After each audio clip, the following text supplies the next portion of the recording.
On reste sur notre premier sujet où la France a acté officiellement la fin du franc CFA en Afrique de l'Ouest.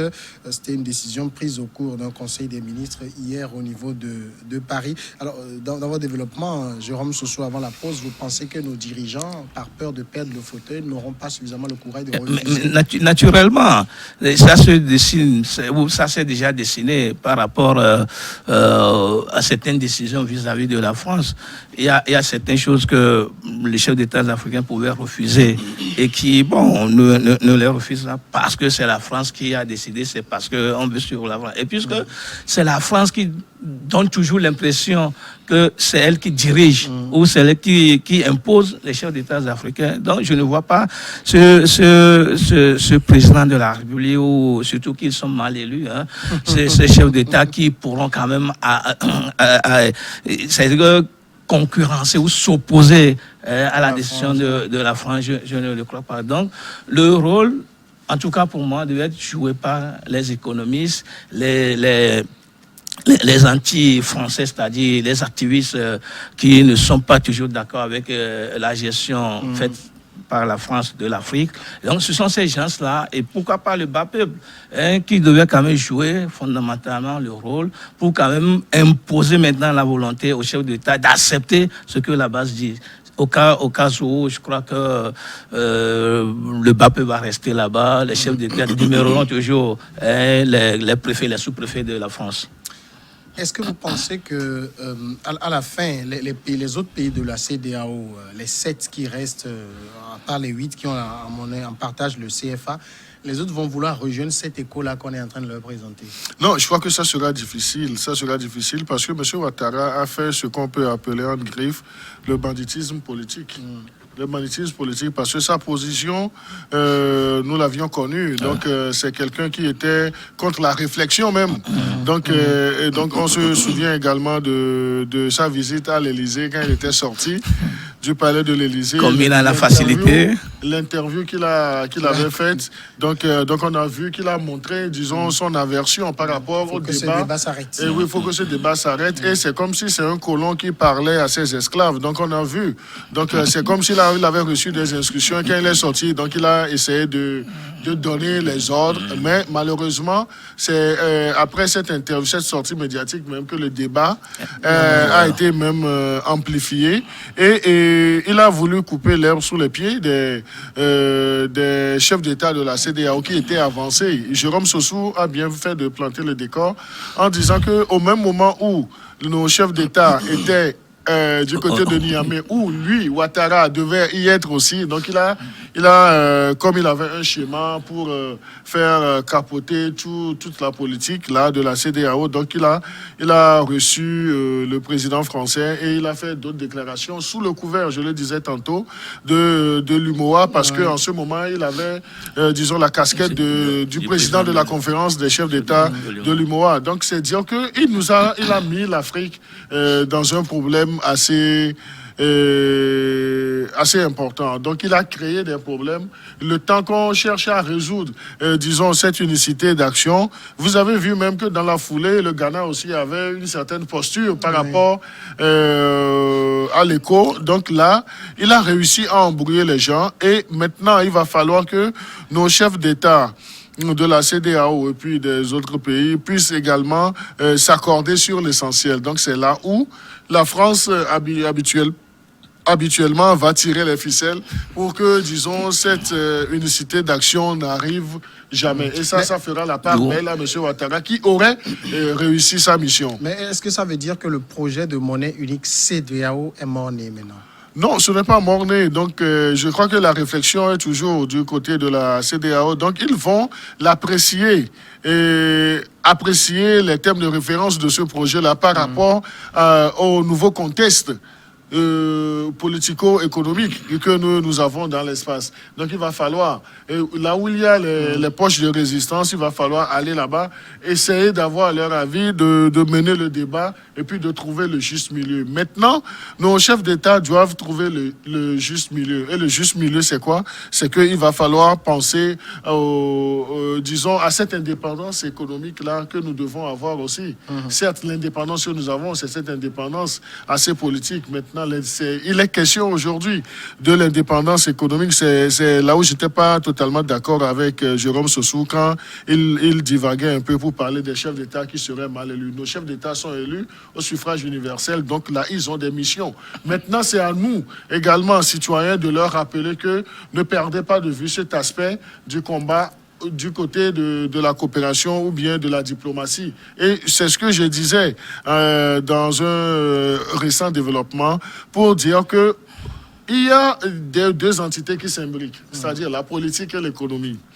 Maintenant, partie économie, cela, nos chefs d'État n'ont pas tous de la matière tellement consistante, donc les économistes doivent faire le travail de déblayage. Et maintenant, ce travail de nos économistes doit être porté par des actions politiques, parce qu'on parlera relations État-État, inter-État, et relations État-entité, un groupe contre la France. Donc, ce sont les politiques qui seront mis au devant, donc ce ne seront pas les économies. Donc, c'est là où il faudrait qu'il y ait de la volonté politique au niveau de nos États aussi. Il faut que nos États comprennent également le bien fondé de se départir du franc CFA, d'avoir une monnaie, mais qu'une monnaie qui ne soit pas fixe sur l'euro, mais une monnaie qui puisse avoir, Kakonou Boukpo parlait de dépasser cette monnaie CFA qui est assimilée à une monnaie de la servitude. Donc il faut sortir de la servitude. Maintenant, si on entend sortir de la servitude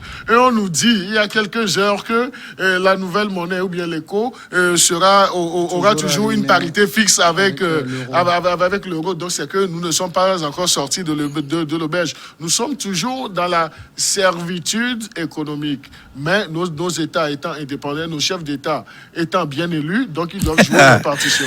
De toute façon, ça ne m'étonne pas que Credo se mette devant ce théâtre-là pour dire que j'ai divagué, parce que entre-temps, j'avais dit que les chefs d'État africains sont, pour la plupart du temps, mal élus. Il sait que c'est une vérité, sauf qu'il refuse de reconnaître cette vérité. Tant pis pour lui, hein, tant pis pour lui. Un chef d'État qui est très bien élu, je crois que son pouvoir n'est jamais contesté. Il est libre de faire son travail, il le fait avec beaucoup plus de joie, avec l'amour même du peuple. C'est maintenant un chef d'État qui, à chaque fois ou après chaque élection, il y a contentieux électoral qui ne se vide jamais, des contentieux s'entassent. Je crois que ce chef d'État-là est mal élu. Credo devait quand même faire l'honneur de reconnaître ça. Non, mais moi, je voudrais bien qu'on mène ce débat-là. Mais il faut que mon cher confrère ait le courage de me dire de quel chef d'État il est en train de parler. Et là, on peut faire le débat. Mais rester vague, annoncer des choses, insinuer des choses. Donc, je crois que ce n'est pas d'un niveau élevé de compréhension du sujet. S'il a le courage, s'il peut avoir le courage, en ce jour de l'ascension, s'il peut avoir le courage de parler clairement pour qu'on puisse comprendre. Donc, je crois que nous sommes dans un exercice de réflexion et chacun va sortir, disons, son pan de réflexion. Mais malheureusement, qui n'a pas ce courage-là, et on n'est pas encore à ce niveau de débat. Credo ne fera pas de l'hypocrisie pour me dire qu'il n'a pas compris ce que je suis en train de dire. Non, mais comment est-ce que je peux comprendre lorsque tu n'as pas été explicite? Si tu n'as pas le courage de poser le problème comme cela se doit. Le sujet n'est pas encore à l'ordre du jour. Moi, j'ai fait. Non, mais le sujet n'est pas encore à l'ordre du jour, mais tu as parlé en parabole. Le sujet n'est pas à l'ordre du jour, mais tu parles en parabole. Au moins, ce courage. Monsieur Sossou, il faut avoir ce courage de poser le problème. On ne va pas ouvrir ce débat. Tu parles de quel chef d'État? Je ne sais pas pourquoi. Et ce courage-là de poser le problème. Non, mais la plupart de nos chefs d'État, non, mais tu peux citer les noms et là, nous devons faire un créneau aussi de réfléchir là-dessus. Je suis d'accord que Credo n'a jamais été à une élection présidentielle. Voté mercredi lors d'un scrutin présidentiel qui s'est déroulé dans un contexte tendu, l'opposition ayant dénoncé les pressions exercées sur ses militants et sur les électeurs, avec en toile de fond la pandémie du coronavirus. Cette élection marque la fin de l'ère Pierre Nkurunziza et à la tête du pays depuis 2005 et qui ne se représentait pas. Sa candidature à un troisième mandat controversé, on s'en rappelle, en 2015, avait provoqué une crise politique qui a fait au moins 1200 morts et poussé à l'exil au moins 400 000 Burundais. Jérôme Sossou, les Burundais sont allés aux urnes hier. L'élection s'est déroulée dans le calme, En tout cas, on peut déjà applaudir le Burundi pour ça. Oui, ça fait une triple élection. Hein. Il parle de présidentielle, législative, communale. Et donc, si le Burundi qu'on connaît comme étant un pays de dictateurs, où la dictature a beaucoup sévi, la dictature a fait beaucoup de mal, beaucoup de tort aux populations. Je crois que hier, on n'a pas encore, de toute façon, à ma connaissance, à ce jour, on n'a pas encore déploré des incidents graves. Cela suppose que il y a d'abord la volonté de Nkurunziza, qui a encore la possibilité, hein, la Constitution lui donne encore une possibilité de briguer un autre mandat. Et donc cela veut dire que Pierre Nkurunziza a la volonté véritablement de laisser le pouvoir, même si son candidat ou son dauphin, le général, je crois, qui disait hier, enfin qui recommandait ou qui disait aux autres candidats d'accepter les résultats, comme d'habitude, ça se dit ici au Togo et Calva, les compétiteurs se disent d'accepter. Donc je me dis que moi, on pouvait quand même l'applaudir puisqu'il n'y a pas eu d'incident. Et maintenant, même si Nkurunziza, comme je le disais, est peut-être caché sous la table pour tirer la ficelle de son dauphin, de toute façon, je dis que c'était une élection qui s'est bien passée. Seulement, je crains l'embouteillage, l'attroupement. Oui. Bon, on va revenir sur cet aspect. En tout cas, on a vu beaucoup de prévisions alarmistes pour le vote, en tout cas le jour du vote hier. Bon, ça s'est démenti finalement. Oui, ça s'est démenti parce qu'il y a une volonté et derrière cette volonté, il y a une contrainte, une obligation. C'est que le peuple burundais ne pouvait plus reculer, donc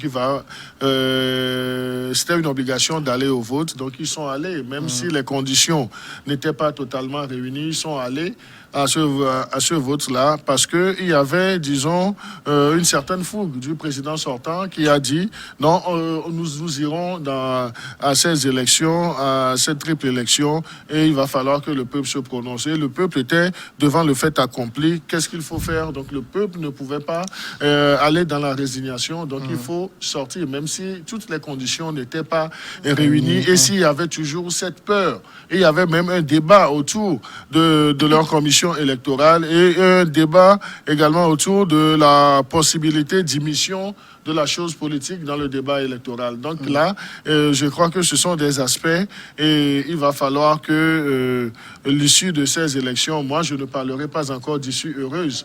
Donc c'est après la proclamation des résultats, on va voir le comportement des candidats et puis de leurs militants. Et de leurs militants. Voilà. Et puis surtout, comme nous avons cette tradition, donc les mauvais perdants sont beaucoup plus les gueulards. Donc c'est après, parce que les premiers résultats sont attendus pour début semaine prochaine. C'est là qu'on va véritablement voir ce qui va se passer.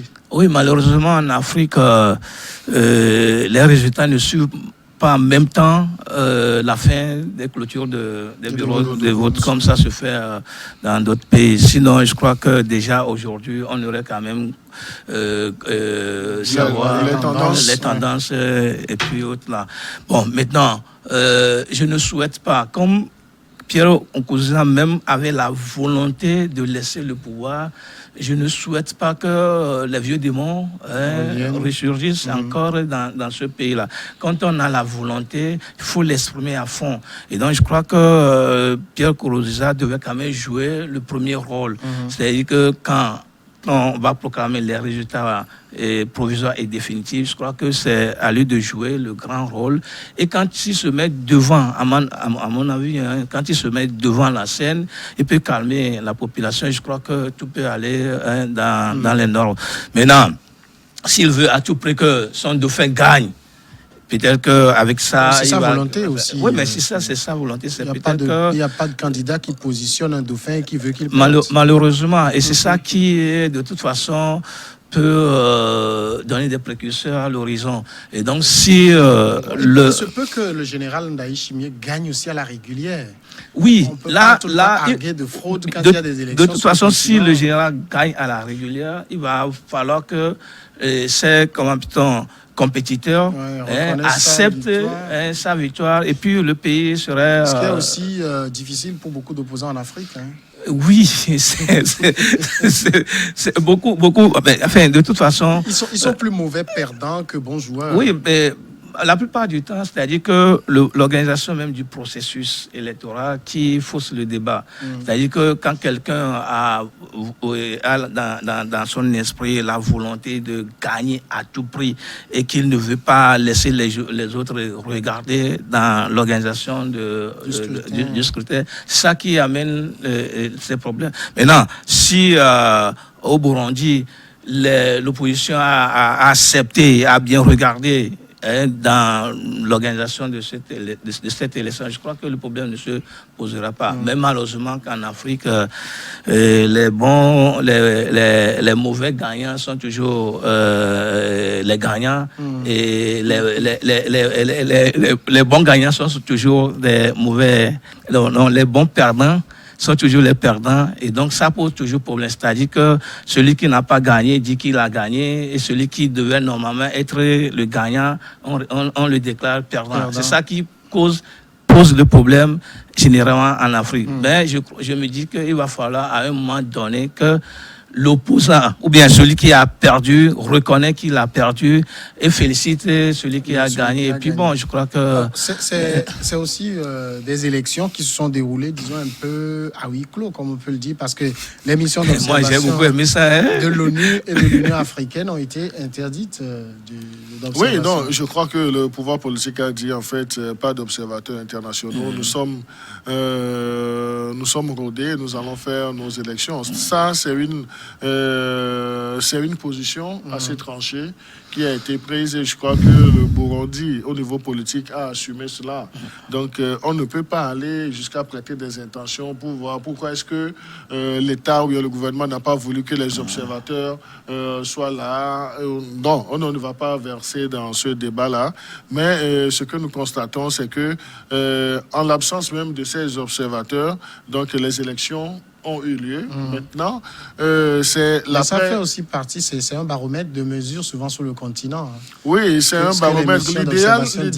L'idéal aurait été que des observateurs soient déployés sur le terrain. Mais on ne peut pas savoir les convictions ou bien ce qui a amené le gouvernement du Burundi à refuser, disons, cette ouverture d'observation internationale des élections. Mais ils l'ont assumé, donc ils n'ont pas eu froid aux yeux, donc ils disent que, en fait, il n'y a pas d'observateurs, que ce soit internationaux comme nationaux, donc ils ne sont pas dans ce truc-là, parce qu'on peut les comprendre aussi. Des fois, les missions d'observation sont également sont également des sources ou bien des vecteurs de conflits, de dissensions, parce qu'il y a certaines missions, quand tu scrutes ça, bien tu te dis, mais normalement, cette mission devait avoir une posture de réserve, mais on voit des choses qui se passent. Donc, mais nous ne pouvons pas donner sur ce plateau les motifs qui ont guidé le gouvernement burundais à refuser tout ce qui est observation électorale. Mais ils ont leur raison, je suppose. Toujours est-il que cela n'a pas entaché le processus électoral. Mais ça fait partie des critiques que l'opposition en exil, même la société civile en exil, ou l'opposition en interne, formule à l'encontre du gouvernement. Vous n'avez pas voulu ouvrir le scrutin pour que tout le monde voit dans le jeu que vous maniganciez.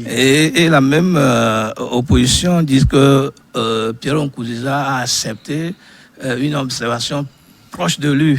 Proche de lui. Ça a été toujours comme ça. Moi, ce que j'ai aimé dans ça, c'est que, comme le disait tantôt Credo, on a toujours constaté que ces missions d'observation, la plupart du temps, quand elles arrivent, sont en mission peut-être contre X ou contre Y. Et les déclarations sont standards. Et c'est la même chose qu'on dit, on vient dire, le scrutin n'est pas entaché, où il y a quelques irrégularités qui ne sont pas entachées, et donc tout ça là, ça devient redondant, et puis ça ne donne plus la crédibilité même de ces missions d'observation. C'est pour ça que... Si c'est ce qu'elles observent, elles sont aussi obligées de le dire. Si vous avez par exemple 10 000 bureaux de vote, et qu'il y a eu des irrégularités dans 100, bureau de vote. Ça n'entache pas Non, mais malheureusement, Samuel, ces missions d'observateurs, c'est-à-dire qu'elles ne sont pas composées d'un grand nombre d'observateurs pour couvrir l'étendue du territoire. Ils arrivent, ils se cantonnent. Je pense que c'est statistique. Il y a des zones tampons. Non, c'est pas vrai. Ce n'est pas du tout vrai. Ils viennent.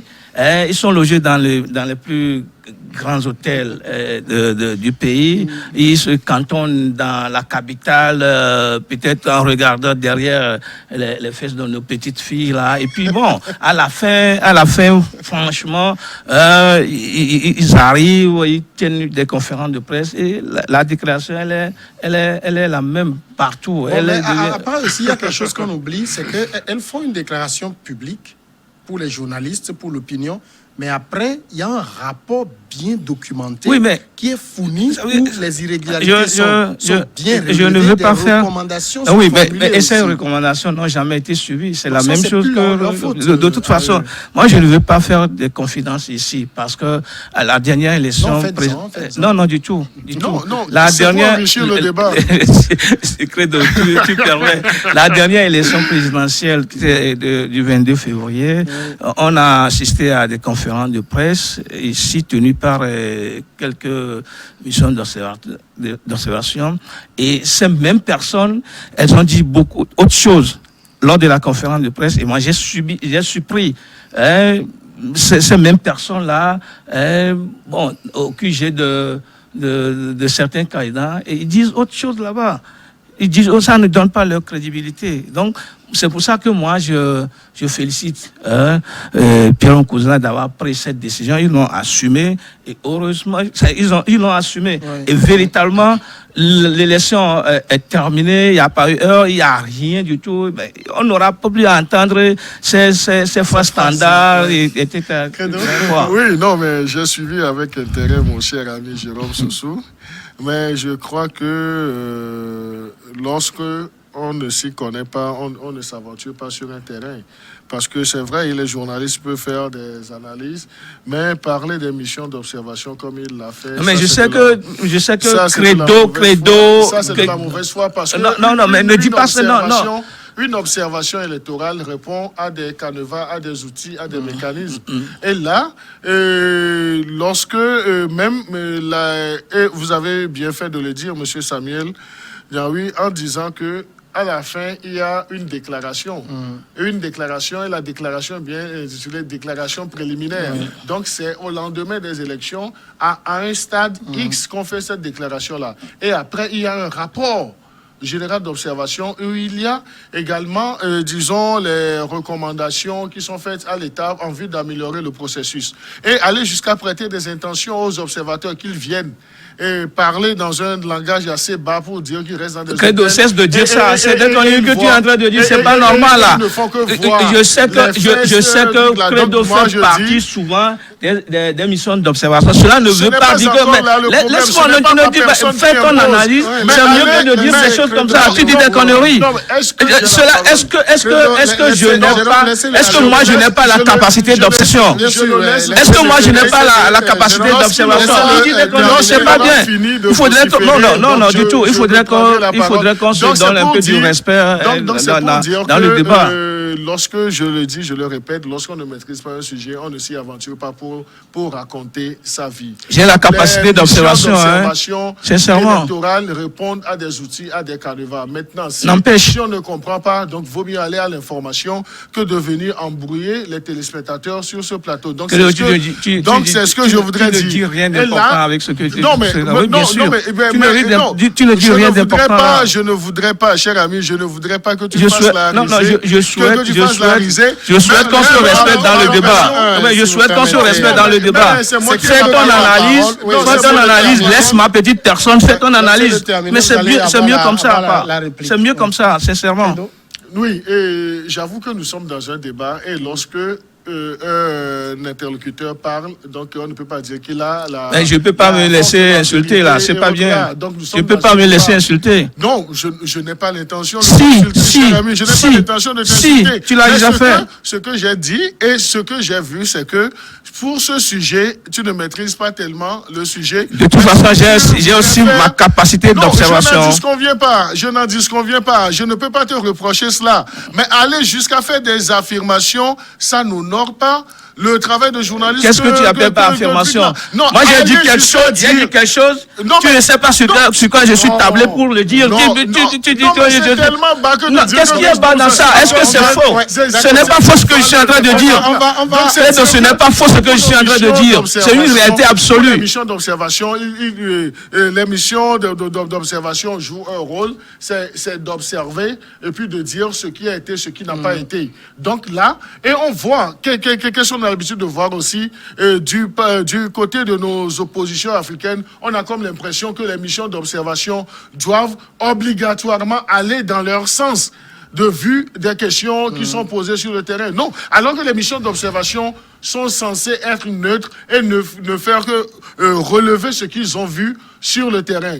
Toute œuvre humaine n'est pas parfaite, donc c'est critiquable, mais comporte des jugements de valeur sur ce que les gens sont en train de faire et non de les salir, de leur prêter des intentions. D'accord. Alors, quoi qu'il en soit, le Burundi a voté, on aura les résultats dans quelques jours. L'ère Nkurunziza est terminée. Oui, bien sûr, l'ère Nkurunziza est terminée, tant plus qu'il n'a plus été, il n'est plus candidat, il n'a pas été à l'élection. Donc, même s'il serait peut-être conseiller spécial, il est guide suprême. Guide suprême. Mais moi, je le dis dans ce sens, si son de fait est élu président, donc je crois que il serait de toute façon à ses côtés tous les jours. Maintenant, s'il son de fait ne gagne pas et que c'est l'opposition qui gagne, je crois que Pierre Nkurunziza demeure burundais, il restera toujours burundais. Et donc, je crois que c'est fini pour lui et continuera peut-être jouer d'autres rôles, de conseiller, de guide, etc. Mais de toute façon, ce qui me réjouit, c'est que il n'aura pas la chasse aux sorcières. Pierre Nkurunziza demeurera burundais, va rester dans son pays, ne fera pas comme Yaya Jammeh, etc. Donc c'est déjà bon et c'est fini pour lui, quoi. D'accord. Merci. La grande pause, et nous revenons après le journal.